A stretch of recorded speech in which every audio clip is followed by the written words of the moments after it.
y la liberación de aminoácidos al plasma, ¿cierto? También está a cargo participa un poco en la gluconeogénesis y es antagonista a la respuesta de la insulina.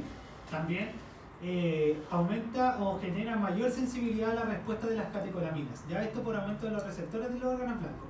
Durante el ejercicio, el cortisol aumenta con el incremento y la intensidad del ejercicio. Por lo general, entre más intenso es y más duradero, es mayor la secreción de cortisol, como por ejemplo en las maratones, los ciclismos prolongados, etc. Pero el cortisol también aumenta la entrega de glucosa, entonces como que el cortisol no solamente es una hormona negativa, no solamente quiere decir que no esté como generando mayores situaciones de estrés, sino que también es útil para la mejor utilización de glucosa y el catabolismo de los lípidos para la obtención de energía. Digamos. ¿Y eso va a ser por la gluconeogénesis? Eso va a ser por la gluconeogénesis. Porque aparte de la glucosa que va a ocupar en el músculo, va a liberarla del hígado. Exacto.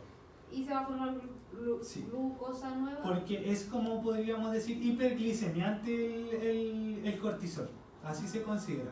¿Ya? Y eso es solamente porque es antagonista de la respuesta de insulina y estimula la gluconeogénesis hepática. Profe, ¿tiene que ver también con la adrenalina? Tiene que ver con la adrenalina. Profe, ¿y el glicerol lo sacan de los fosfolípidos? De los fosfolípidos. Sí. Y ese va a ser en la misma función como cuando... ¿cómo se llama? Como de la regulación de la... de los fosfolípidos. Cuando... Se me olvidó el nombre. Profe, ¿y la adrenalina intensifica ese proceso? La adrenalina lo intensifica, sí. Tenemos acá la famosa hormona de la tiroides. ¿Ya? ¿Dónde está localizada? En la glándula de la tiroides. ¿Y cuáles son? La T4 y la T3, ¿cierto? Me imagino que esto ustedes han escucharon hablar mucho en fisiología, ¿cierto? ¿Cuál es la función de esta? Principalmente activa en el metabolismo. En la mayoría de las células del organismo esta hormona tienen esta función, ¿ya? Cuando se ven afectadas o cuando se ven como intervenidas o modificadas por la actividad física, generalmente cuando los niveles de actividad física en el ejercicio son mayores y cuando hay mayores duraciones. Esto obviamente en ejercicios muy prolongados tienden a disminuirse, pero esta hormona va a depender mucho de la función de la tiroides. Porque si yo tengo una disfunción en la tiroides, obviamente voy a tener desregulación de la hormona y la actividad física, si bien me va a ayudar un poco a regularlo, no lo voy a lograr regular nunca, ¿ya? Y la actividad física, aunque aumente los niveles, si por ejemplo yo realizo actividad física y aumento un poquito mi secreción de esta hormona, no va a llegar a niveles dañinos como cuando tengo una difusión en la tiroides, ¿ya? Pero sí se ve levemente afectada por la realización de actividad física. La testosterona. Parece que me salté una. Sí, la progesterona, el estrógeno y la progesterona. ¿Cuál es la LH? Y la otra es la foliculoestimulante, ¿cierto?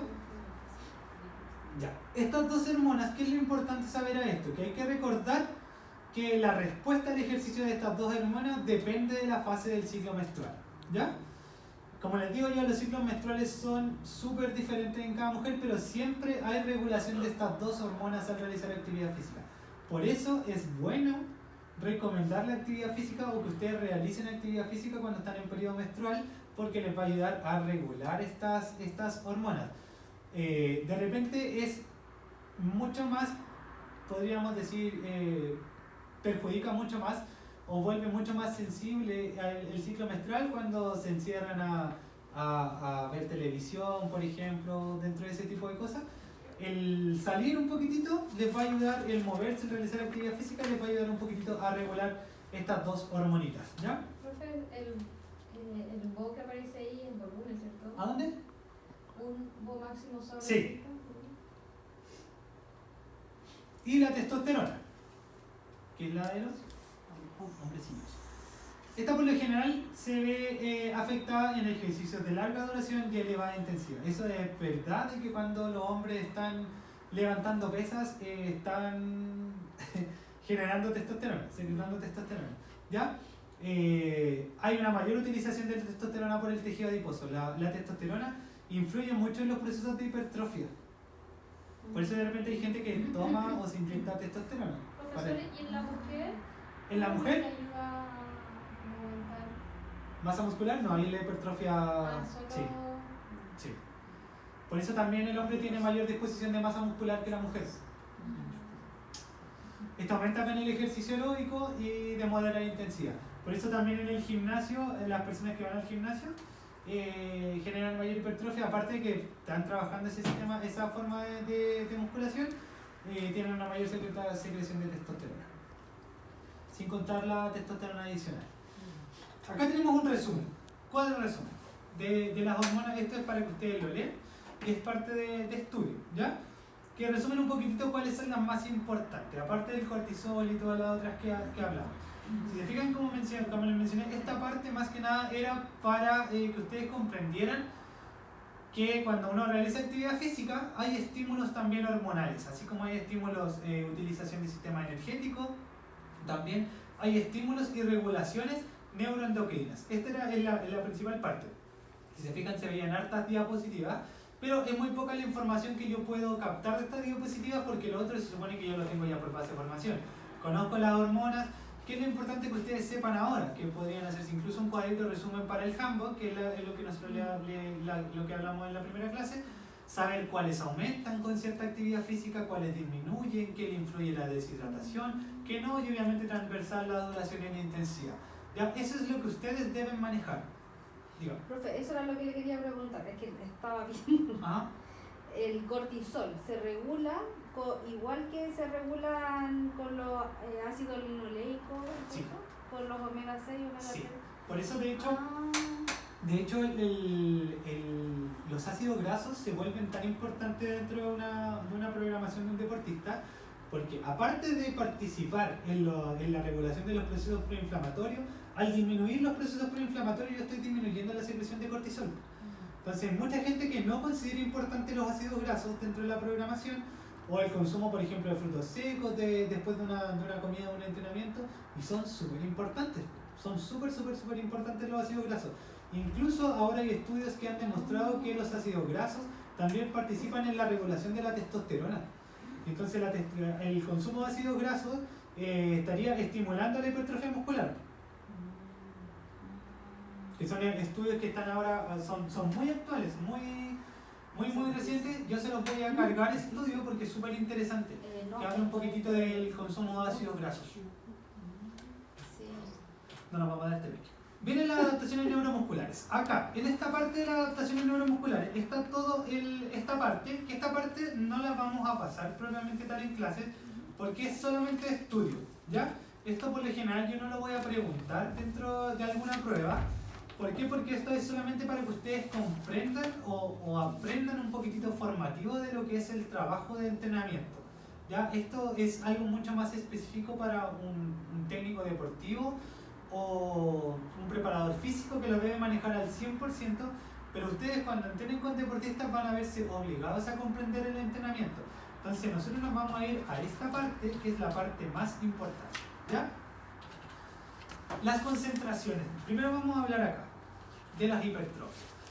Esto se volvió súper importante. Yo les preguntaba en el primer control solamente lo que nos mencionaron los mecanismos y las estuve revisando y las quiero felicitar porque la gran mayoría lo hizo bien, los comentó bien. ¿Ya? El año pasado me costó mucho que se aprendieran los mecanismos, pero tenemos la hipertrofia muscular. Que la hipertrofia muscular principalmente es el mecanismo por el cual se obtiene la ganancia de fibras musculares y también el aumento de la fuerza. ¿Se acuerdan que hablamos en la clase anterior que habían dos tipos de hipertrofia? ¿Cuáles eran? ¿Ya? Y la sarcoplásmica. Esas dos. ¿Ya? Las vamos a revisar igual en esta clase. ¿Y cuáles son los mecanismos que regulan la hipertrofia muscular? Ahora, voy a elegir una al azar para que lo explique. Que lo explica Carla. Usted aquí está atrás. ¡No! Explíquelo. ¿Qué dijo? Tienes 10 segundos. Por eso adelante. ¿10 segundos? Sí, no, 10 segundos. O sea, tiene... Para que así sabes si lo dijiste antes. Sí, y lo hizo en su prueba. La mantención mecánica es la primera, que es cuando se realiza la actividad. ¿Ya? ¿Sí? Si no entienden, le pueden preguntar, ¿eh? Ya, yo lo cobro. Se realiza la actividad. La segunda es el estrés metabólico, que es la causa de la tensión mecánica. ¿Cuándo yo genero tensión mecánica? ¿Tensión mecánica? Sí. Cuando realiza una actividad, un ejercicio, un mecanismo de fuerza, ¿Ya? por así decirlo, ahí se genera la tensión mecánica. Mecánica. ¿Ya? Luego viene el estrés metabólico, que es el resultado de la tensión mecánica. Bien. Aquí hay un reclutamiento de la fatiga de unidades motoras, por lo tanto hay como un crecimiento muscular, por así decirlo. ¿Ya? Y luego se degenera el daño muscular, que es el resultado de la tensión mecánica y el estrés metabólico. Y aquí suele recompensarse por los DOMS, que es el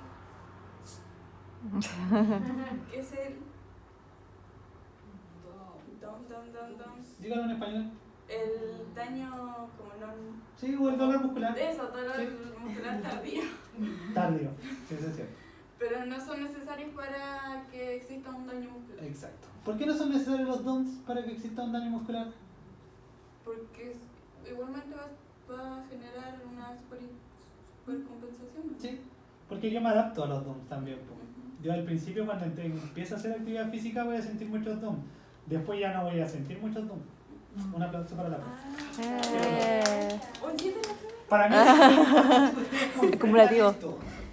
Los mecanismos de la hipertrofia muscular. Profe, ¿Ya? entonces es un mito que para que el ejercicio de resultados tiene que doler. La verdad que la tengo. Sí, porque le va a doler al principio. Le va a doler, pero después si usted sigue trabajando con el mismo peso, no le va a doler. Po. Pero si sigue trabajando con el mismo peso, ¿sigue incrementando el músculo o se Sigue habiendo estanca? igual hipertrofia, porque sigue habiendo igual daño muscular. Po. Si está generando el mismo mecanismo. Ay, yo Por pensaba ejemplo. que no. Sí, po. Sí, lo que yo hago cuando le voy aumentando peso, obviamente también es porque voy aumentando mi percepción de la fuerza. Y yo ahí voy trabajando el otro tipo de hipertrofia, que es la hipertrofia que generamos fuerza, ¿cierto? Pero no necesariamente me va a doler el cuerpo.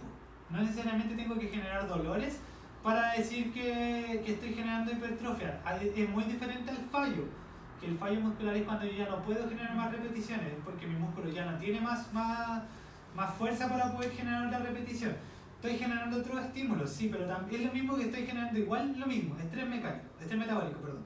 Yo puedo generar estrés metabólico a mi músculo solamente con PVC, por ejemplo, o solamente con agarrar una pelotita. Pero eso es lo que explicaba en la otra clase del tipo de músculo. Dependiendo del El tipo. otro al Sí. hacer más repeticiones con menos peso va a generar, va a acumular más ¿Más? líquido. ¿Y ese líquido es? Glucógeno. Glucógeno. Sí. Ah, ya. Ahora, tenemos los dos tipos de hipertrofia, que fue lo mismo que revisamos. Recordemos que la hipertrofia miofibrolar es un músculo más fuerte, denso y tiene más miofibrilas. Esa es la importancia de las características. Y el otro es un músculo, entre comillas, inflado, que principalmente hay más fluido, hay más líquido con glucógeno alrededor del músculo. ¿Cuál de los dos acá era el más fuerte? Miofibrilar. El miofibrilar, ¿cierto? Lo dice en la misma definición. Por ende, de repente podemos ver, no sé, en los mismos reality, por ejemplo, un ejemplo muy actual, Pangal Andrade. Pangal es una máquina entrenando versus otros que están en el mismo reality, que pueden ser, que tienen quizás los medios músculos, los medios brazos y son un guatero. ¿Cachai? ¿Por qué? Porque ese es un músculo más sarcoplasmático, es un músculo que tiene un mayor volumen pero no tiene tanta fuerza ni resistencia. No sé si alguna vez yo lo vi así como por un general, pero una vez me fijé el mismo ejemplo. Pangal Andrade tiró una cuerda de un árbol para el otro y pasó trepando de un árbol para otro.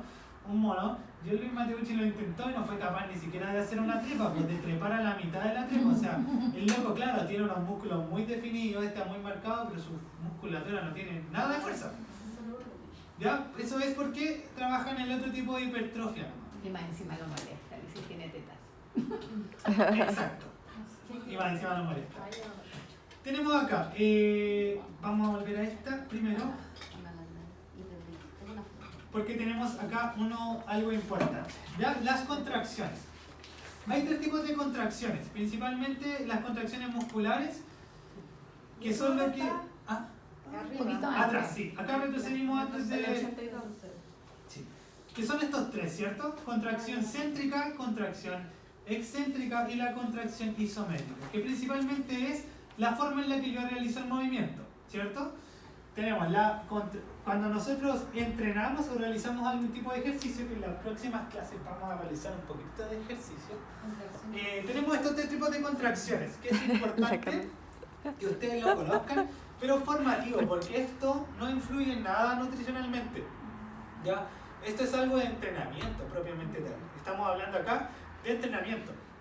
¿Por qué?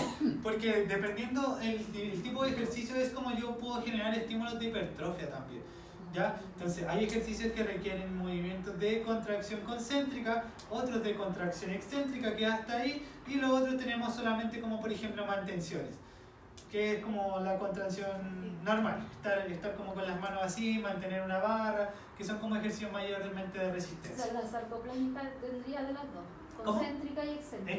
Exacto. Tienen que tener las dos. Tienen que tener las dos. Sí. ¿Ya? Y acá tenemos una definición un poquitito más profunda dentro de las contracciones, ¿ya? Que simplemente te dan una noción de cuál es cada una al momento de ejercer un movimiento. Y la isométrica es solamente la posición. Sí. Estática. Sí, es estático. Pero Sí. todas trabajo el músculo. En todas trabajo el músculo. Sí. Solo que los trabajo de diferentes formas, pues diferentes formas de moverlo nomás. Y dependiendo de la zona, obviamente. Pero esto es como netamente general. ¿Qué es lo que me importa a mí de las adaptaciones neuromusculares al ejercicio? Es esto. Los mecanismos. ¿Ya? ¿Por qué? Porque con esto yo después voy a generar respuestas a las cosas que tengo que analizar y entregar dentro de mi planificación alimentaria. Por ejemplo, dentro de la conclusión, ¿qué recomendación dietética ustedes darían al saber que así funciona la hipertrofia muscular a una persona que va al gimnasio? Depende. ¿De qué? ¿Qué quiere hacer? ¿Quiere solo fortalecer? ¿Quiere aumentar? Yo le digo, yo soy una persona que va al gimnasio y entreno fuerza, 5 veces a la semana. Que necesita carbohidratos por la contracción, po.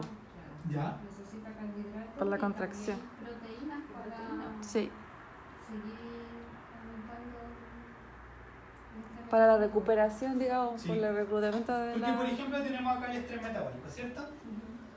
¿Qué hormona secretamos mayoritariamente con el estrés?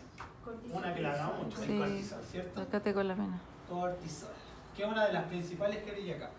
Y obviamente el proceso de hipertrofia nos genera un daño muscular. ¿Qué nutriente repara las fibras musculares? ¿Qué? ¿Qué macronutriente pasa? Las proteínas. Las proteínas, ¿cierto? Las proteínas. Entonces, si yo voy al gimnasio y entreno fuerza, mi comida post-entrenamiento, ¿qué nutriente tiene que tener? Mayoritariamente... Carbohidratos, ¿por qué? Porque necesito reponer energía, ¿cierto? La Claro. energía que yo gasté es la tensión mecánica, porque esta me hizo gastar energía. Yo acá perdí energía, disminuyó. Después de esto, tengo las proteínas que se vuelven principal. ¿Por qué? Porque me van a ayudar A recuperar. a reparar mi musculatura, ¿cierto? Y como yo les mencioné, los ácidos grasos también son útiles. ¿Por qué? Porque reducen los procesos proinflamatorios que va a generar el daño muscular. Si el daño muscular va a generar inflamación en el músculo, porque lo tengo dañado, entonces ¿qué hago yo? También le doy ácidos grasos. ¿Y el ácido graso se da antes o después? Post-entrenamiento, Post. principalmente es mucho más útil.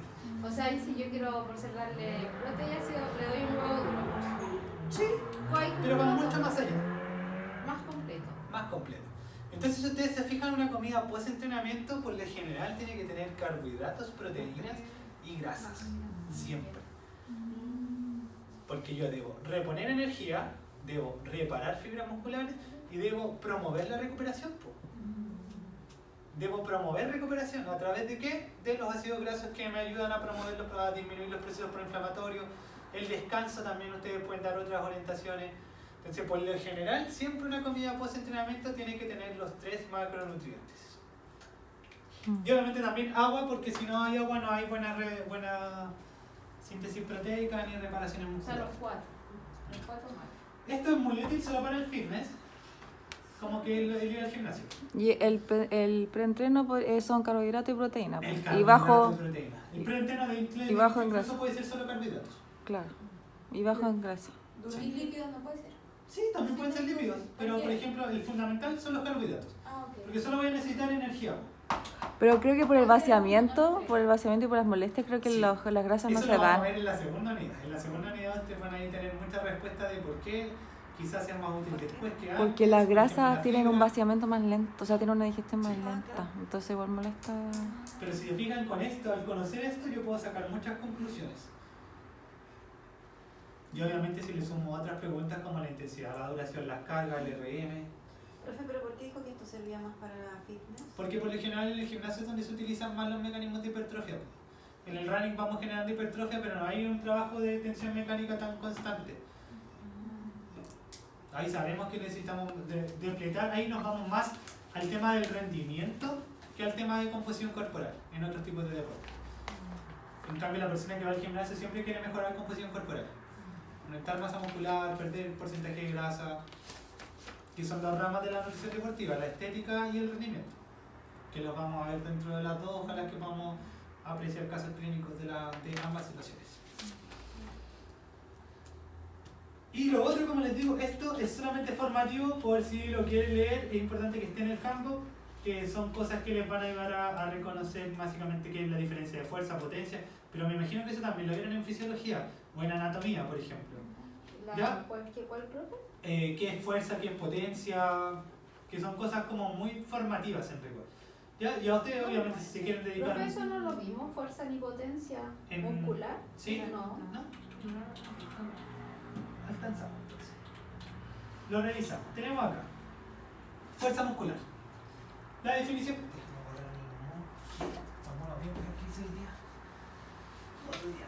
Ya. Principalmente, ¿qué es la fuerza muscular? Es la capacidad motora que permite, en este aquí dice hombre, pero es hombre y mujer. Arroba hay que poner. Sí, vencer una resistencia o oponerse a ella mediante el trabajo Hombra. muscular. Principalmente, esto depende de muchos factores que están ligados al músculo, principalmente. ¿Qué es la fuerza? La capacidad motora que tiene una persona que le permite generar una resistencia. ¿Ya? Eso es fuerza. Cuando yo estoy generando resistencia, cuando estoy generando o haciendo tensión mecánica. Porque tengo que resistir el movimiento con el peso que tenga yo en la manito o en la sentadilla, etc. Luego tenemos la potencia muscular, que principalmente la potencia muscular depende de dos cosas. Uno, que es la fuerza y la velocidad. ¿Ya? Y también obviamente de la composición corporal del sujeto. Porque una persona que tiene mayores cantidades de fibras musculares va a tener mucha más potencia muscular porque está asociada directamente al músculo, que una persona que tiene mayor tejido adiposo. ¿Ya? ¿Cuál es la diferencia de, o sea, que es algo característico de la potencia? Que va a depender la potencia mucho del tiempo de ejecución del esfuerzo. ¿Ya?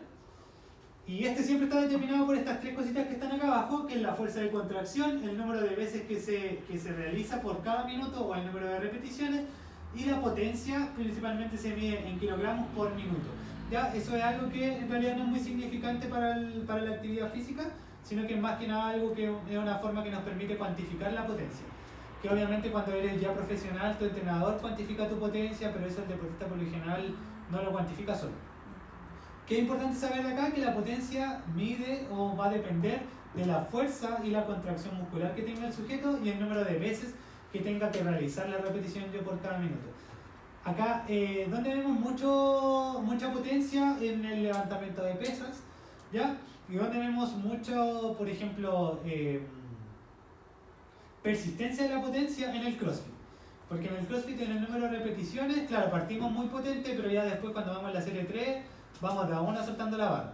Ya nadie se mantiene como muy potente a no ser que sean los atletas de élite, pero no, esos son otro tipo de personas que tienen como mayores adaptaciones y se dedican netamente a entrenar.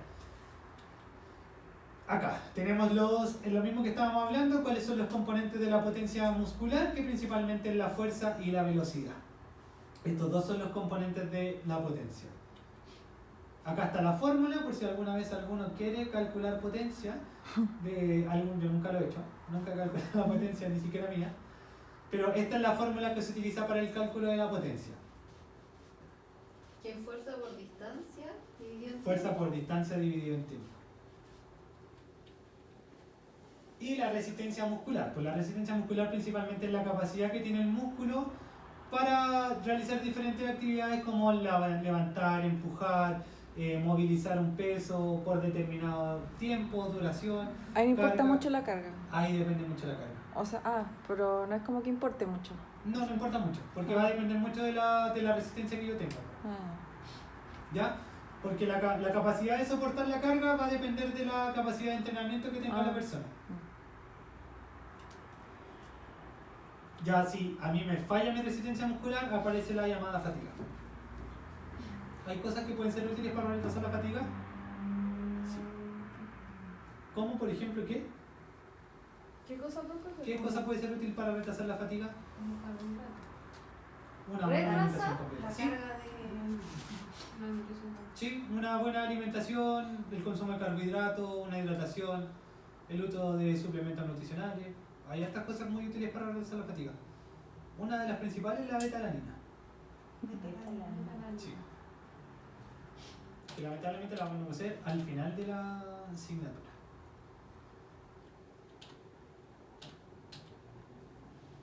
Y acá tenemos un ejemplo que obviamente nos habla un poquitito de cómo se van manejando los niveles de hipertrofia y los crecimientos, por ejemplo, en cuanto a la fuerza, dependiendo de la duración de las semanas. Si se fijan, nadie va a generar hipertrofia desde las 0 a las 20 semanas. Por lo general ahí no hay aumento de volúmenes musculares durante el principio. Los procesos de hipertrofia son muy lentos, ya porque el cuerpo necesita ser sometido a muchos procesos de hipertrofia, a muchas adaptaciones, a muchas regulaciones, para recién empezar a generar aumento de masa muscular. Por eso de repente ustedes pueden ver que un paciente, no sé, gana 0,500 gramos de músculo. Y eso es caleta, 500 gramos de músculo es mucho. En relación a lo que se puede perder, por ejemplo, de peso corporal o de masa grasa. Porque el músculo cuesta mucho más construirlo, porque de partida necesitas tener muchas más cosas reguladas para construcción muscular que para pérdida de grasa. Casi todo te puede hacer fallar en el tema del aumento de masa muscular. Como hasta no dormir bien.